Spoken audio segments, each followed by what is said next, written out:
Saam number som thum le pakhat pathian rinsan I thlacham nak mo boy pa nan he na beuna khol in kara ningza in I umter hla o nang chu ading mi pathian na si ronga irun ramo kalau dil nak o thein zamrang te in irun ramo ka beunak si ola ihum ramo itan tu si ola irun ramo nang chu ka beunak lungpi le karal ruang na si item chia vekin ikil ola ihruai ramo ka rang I an kam chia mi thang isin iluat ter ramo nang chu ka beunak na si kanun nak chu na kutsunga kalaulan mo boy pa ihum ramo nang chu rintlak pathian na si santlai lo milem abia tu pol chu na hwa asinan kei chu nang kalau rinsan amun mi na du dot nak ronga kalung a oiding I ka ai apong ding ka torzia na mu I ka harsat zia na thei karal pol I kutsung a ithleng terlo ka du na ka luadzadin kafe mo boy pa kapara zangfa nak nei ramo van sang in ka asi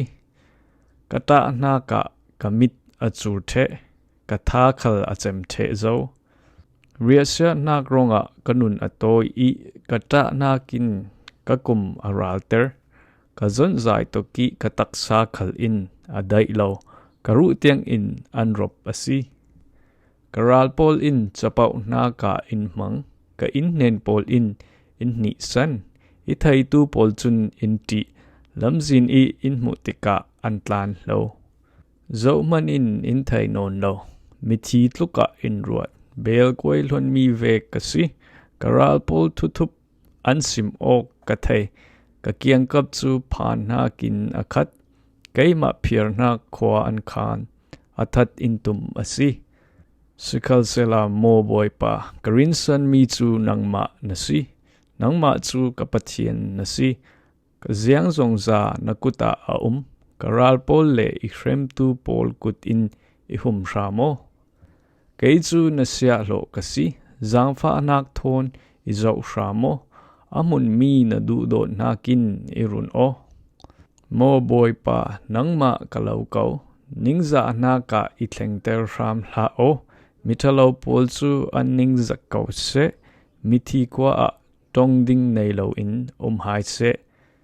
mingal le mi por thau pol mu som nak thon mitha pol I thu arel tu pol thupan ansim nak ka chu pitramo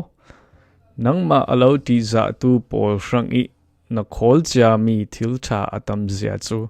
nangma alo rin tu pol na hum nak thu mi mo mit mo in amoi zia chu na thladem noi a himte in na re thai mi phiar na ki sin an luat na puk sunga nangam te in na hup hai na ral pol I mu som nakin an luat tasi boy pa chu thang that si se in kul I kawan asan laya idu dot nak na lang ter zia chu mangbang za asi kathin aphang I kalung in a na ki sin ilon zo asi hi tia karuat asina in bom nak dil I kalau ko tika ka aw nak o I thai tho mo mithiang pol boy pa chu du do u ama rinsan tu chu boy pa in ahum I minghal pol chu nasa zetin atwa hai asi boy pa a ro san nak anai tu pol chu chakle raltha in omu